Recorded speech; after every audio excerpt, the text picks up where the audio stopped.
Nabi Khidir kembali mendatangiku pagi ini seraya memberi salam dengan senyuman. Lalu beliau berkata, "Wahai Ahmad, bolehkan aku duduk bersamamu di sini? Sungguh saat sekarang ini aku melihat dirimu sangat sibuk dan fokus kepada perintah dan amanah. Apakah ada waktu untukku, wahai Ahmad?" "Demi Allah, wahai Abul Abbas Bani Syam bin Nuh, mengapa engkau berkata demikian? Apakah aku membuat dirimu kecewa atau sebenarnya dirimu hendak mengujiku dengan kata-kata yang tidak biasa ini?" "Wahai Ahmad, demi Allah, tulislah apa yang kita bincangkan hari ini dan janganlah dirimu menguranginya. Sungguh apa yang aku lakukan saat ini adalah tentang akhlak kakekmu yang mulia jika beliau yang berkunjung mendatangi sahabat beliau. Wahai Ahmad, tidaklah banyaknya ilmu dan kekayaan seseorang itu mendapatkan keberkahan dan ridho Allah jika kekayaan dan ilmu yang banyak tidak disertai akhlakul karimah. Hendaklah dirimu memperhatikan dan menanamkan nasihat ini dalam dirimu. Dan janganlah dirimu melepaskan pakaian kakekmu yang mulia Muhammad, akhlakul karimah. Wahai Ahmad, sungguh telah nyata beberapa ilmuwan dan cendekiawan masa sekarang ini menjadi heran dan kebingungan disebabkan apa yang telah kamu ciptakan dengan tanganmu atas izin Allah, hingga nampak perbaikan dan kesembuhan kepada saudaramu yang penyakit itu belum ada obatnya di atas dunia ini, hingga mereka berulang-ulang memeriksa, hingga mereka mengira alat-alat mereka yang rusak. Sungguh akal mereka tidaklah akan sampai pada kekuasaan Allah, padahal mereka termasuk orang-orang yang beriman kepada Allah dan kakekmu Rasulullah Muhammad yang mulia. Wahai Ahmad, katakanlah kepada mereka, aku Ahmad Al-Makhfi, bukanlah seorang yang memahami tentang perubatan dan ilmu tentang tumbuhan dan hewan, hingga Allah mendatangkan Khidir Bani Syams bin Nuh mengajarkan membawaku kepada Gunung Qaf, dan Allah lah yang berkuasa atas diriku dan dirinya. Wahai Ahmad, sungguh bukanlah kita melainkan atas kehendak Allah. Yang demikian itu sangatlah mudah bagi Allah untuk melakukannya. Hendaklah mereka saudara-saudaramu bersyukur dan memperhatikan barisan mereka. Hendaklah mereka tidak tercerai-berai. Dan hendaklah mereka membersihkan hati mereka dari prasangka buruk kepada sesama saudara mereka satu negeri. Wahai Ahmad, apakah mereka para cendekiawan di negeri mereka mengira ada kesalahan pada alat-alat mereka? Tidak. Sungguh apa yang telah Allah perintahkan untukmu membuatnya benar-benar melemahkan dan merusak virus-virus yang ada pada diri saudaramu yang sakit di negeri Malaka. Dan hendaklah mereka bersyukur, sungguh Allah hendak menunjukkan kemahakuasaannya di atas dunia. Dan katakanlah wahai Ahmad, sungguh di dalam Al-Quran itulah 12:12 dan 23:23 kamu jadikan pedoman hingga Allah menunjukkan kepada akal dan hatimu beberapa jenis tumbuhan sebagai obatnya. Apakah mereka tidak memperhatikannya? Wahai Ahmad, katakanlah kepada mereka agar mereka merahasiakan obat yang kamu buat untuk saudaramu hingga terjaga dan aman dari orang-orang yang akan datang memburu dan hendak mencurinya. Mereka kebanyakan orang-orang yang serakah dan melampaui batas kesombongan. Hendaklah dirimu berteguh hati dan katakanlah sungguh obat ini milik Allah. Berikanlah kepada yang sakit, yakni hanya kepada orang-orang yang yakin dan percaya kepada Allah, kepada Al-Quran dan kepada kakekmu yang mulia Muhammad, dan berikan pula kepada ahli zimmah yang mengikat perjanjian yang kuat kepadamu dan kepada saudaramu yang dipercaya di negeri mereka. Tulislah dan janganlah dirimu mengurangi sedikit pun apa yang aku katakan, dan janganlah dirimu ragu dan khawatir. Sungguh apa yang Allah ajarkan kepadamu melalui aku adalah benar. Sungguh penderita penyakit HIV itu benar-benar hendak Allah jadikan contoh tauladan bagi kalian, dan hendaklah ia menjadi pejuang bersamamu hingga menjadi penasihat terbaik bagi yang mengalami sakit yang sama, agar benar-benar berada dalam taubatan nasuha.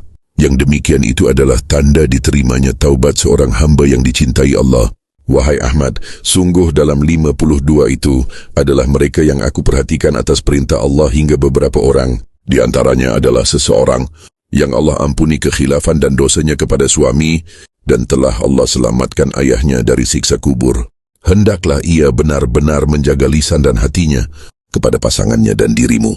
Dan katakan bahwa Allah benar-benar menjaga ayahnya dengan sebab taubat yang ia ucapkan di hadapanmu dan pasangannya. Bukankah dahulu telah kamu lihat namanya di surbanku pada tahun 2019 di malam itu?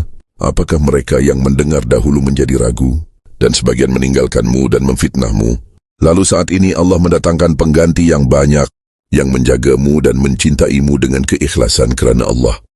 Dan mereka yang menghina dan memfitnahmu telah dibungkam Allah dengan bukti-bukti nyata. Segala yang kamu tuliskan dan kamu jalani. Sungguh buah kesabaran dan keikhlasan adalah cinta Allah dan cinta yang banyak. Sungguh, salah seorang dari mereka yang membenci dan memfitnahmu hidup dalam keadaan hati yang sakit dan kepayahan, hingga kelak ia berada dalam kesempitan yang menyesakkan. Janganlah bersedih atas keadaannya.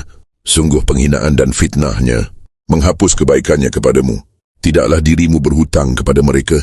Merekalah yang akan menebus dosa-dosamu kelak di hadapan Allah.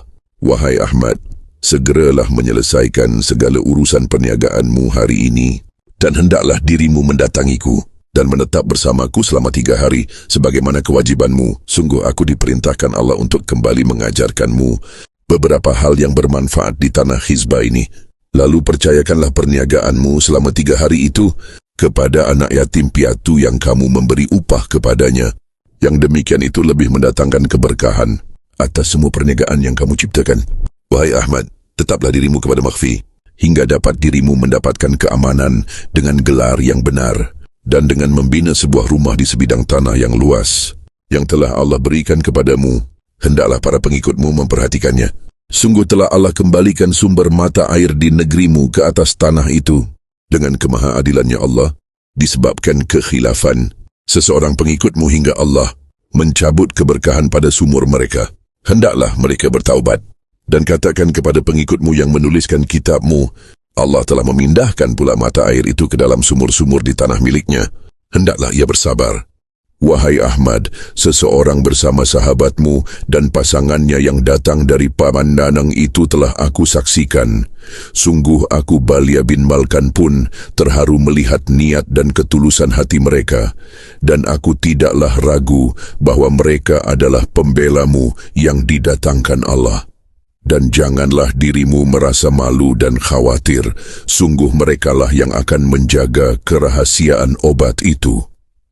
Wahai Ahmad, tidaklah mendapatkan bahagian sedikit pun dari perniagaan minyak itu, kecuali hadiah sahaja, dan berlaku adilah ke atas diri mereka yang telah aku sebutkan nama-nama mereka. Sungguh di antara mereka ada yang dahulu aku perintahkan untuk memberikan sebidang tanah.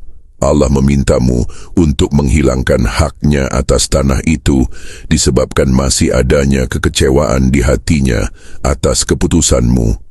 Janganlah kamu bersedih atas perintah ini. Sungguh seseorang di dalam perahumu yang memahami pertanian dari kalangan yatim dan fakir miskin lebih pantas kamu berikan. Wahai Ahmad, bersabarlah atas sikap dan kebodohan orang-orang yang ada di dalam rumahmu, yang berada dalam tanggung jawabmu. Janganlah merasa berat hati dan bersabarlah. Bukanlah semua pemimpin ada ujian dan cobaan yang Allah timpakan sebagai penguat akal dan hati. Wahai Ahmad, tidaklah termasuk dirimu mengabaikan ayah dan anak-anakmu serta istri-istrimu, sebagaimana doa dan kerisauan di dalam hatimu. Sungguh kakekmu yang mulia Muhammad telah diperdengarkan Allah doa dan kekhawatiranmu, dan beliau mendatangi dalam mimpiku seraya tersenyum kepadaku. Sungguh ia benar-benar mencintaimu dan istri-istrimu dan pengikutmu di atas perahumu. Janganlah bersedih dan takut. Sungguh beliau yang mulia merasakan kebahagiaan persaudaraanmu dan saudara-saudaramu yang belum pernah terjadi di atas tanah Hizbah. Hendaklah dirimu berlaku adil dan istiqomah dalam menjalankan amanah. Ahmad F. bin Abdullah Asyams.